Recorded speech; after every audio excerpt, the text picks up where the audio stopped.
Believe it or not, this guy right here, this is the most important NPC in the entirety of the game. And yes, it is actually quite true. So what is this guy? This guy makes forgeries. Now, the thing is that not a lot of people knows how forgeries work. If you play Dragon's Dogma, then you probably have an idea. But even then, it was something a little bit of a shadowy little thing. Forgeries, it allows you to basically duplicate items right here, any item that you would like, and for some money. In paper, it doesn't really sound that great, because for example, if you decide to forge, for example, a fairy stone and have lots and lots and lots of fairy stones, this is going to cost almost the same amounts that it would cost you to actually purchase the fairy stone on itself, or also the wake stone to keep reviving. But these are magical items, and the forgeries are not going to retain their magical properties.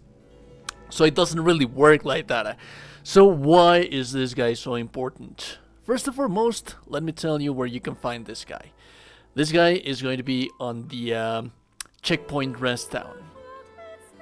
You're going to go through here, yes or yes, via the main quest line.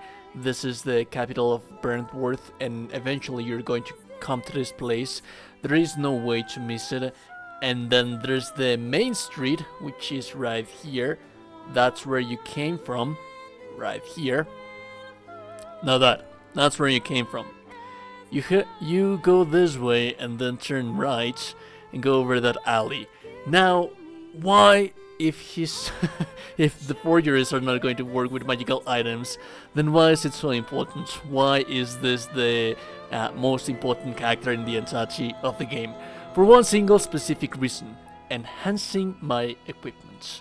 As you can see right here, for example, with my Sage's hood, I require 4 miasmites, but I only have 3. Yep. That's where the forgeries come into play, and the system is a little bit of a strange kind of little thingy, but it's going to require lots and lots of back and forth. You essentially bring up to request the forgery right here from this guy, and then you choose whichever item that you need to do the forgery. So as you can see, this one doesn't cost me that much. I'm going to do a forgery for a miasmite. Then you're going to want to wait a little bit of time. Now, depending on how late game the material is it endgame or early game? In Dragon's Dogma, the original Dragon's Dogma, the wait times were a little bit different for the forgeries to be done. I think that here the trick is to wait 3 days. And you're going to notice the 3 days because of how the day looks.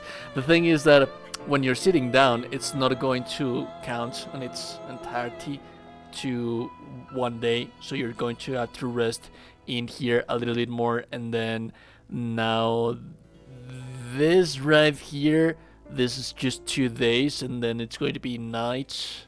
It's actually the second day still. Then we have the nights in here. Then this is the third day. The third day. We're going to wait for this third day to pass, to move forward. And there we go. There we have the night. Now we can go and pick up our forgery from this guy right here. And I didn't really want to fast forward any of this, so that you can see that it actually works this way. The item that I requested is complete, which is the miasmites. Now I have the miasmite and the forgery and the original one. Now all I have to do is just head over here to the blacksmith and try to enhance the item, which I didn't have the materials for before.